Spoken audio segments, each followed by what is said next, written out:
So this is, I actually did make it in 3D somewhere. Where did oh yes.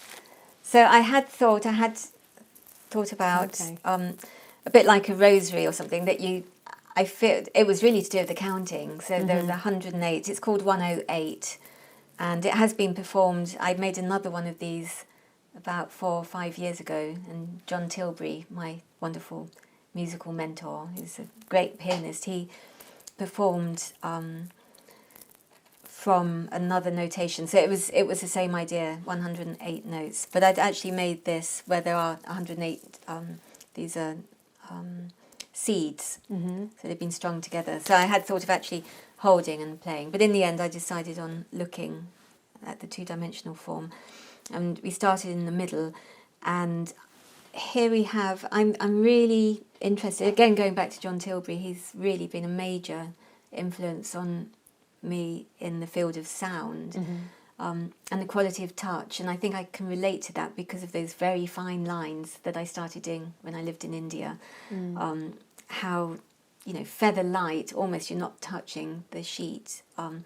And John Tilbury's quality of touch is sublime, actually. And he worked for me, where he's probably one of the greatest performers for Morton Feldman's work, and the idea of softness in performance, and how soft is soft, how, until you're getting into the inaudible. So I'm really interested in this quality of touch as a performer, and I like this idea of just using one fingertip. And the fingertip, Debussy wrote a lot about the quality of touch, and the importance of how one presses a note. So for this piece, I decided intentionally I was just using one fingertip and just pressing the notes. And I asked Anna, I said, look, I can either stick to a musical scale or randomly pick notes. And we decided together to do the second option, and I'm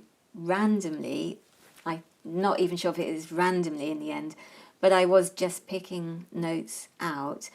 And sometimes there was some dissonance, which I liked. I thought that was important. And other times, sometimes we just hit the same note together, which was extraordinary.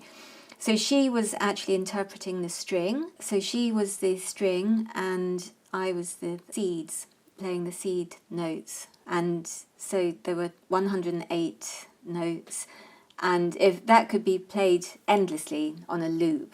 So you're not hearing the music when you're doing the drawing. You're in the visual. No, that's a really interesting question. I was asked this a few years ago when I gave a presentation, if I can hear the sound.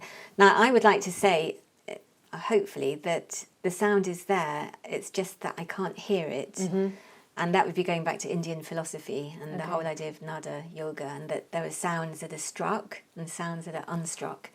But the sounds that are unstruck, they're there. They're just not audible to us. So I'm wondering if... Well, it would fit perfectly with this kind of idea that there is some kind of natural affinity between a certain sound and a certain look or a certain visual experience. And then you could say, well, if it's not apparent to you, that's because the sound is unstruck for you. And actually part of the process, I think, so the reason why I think the picture looks different to me is that I'm not very good with auditory stuff, but I wasn't paying attention. And it's having heard the music, I can go back and I can see more in the picture. It's like it's disclosed to me.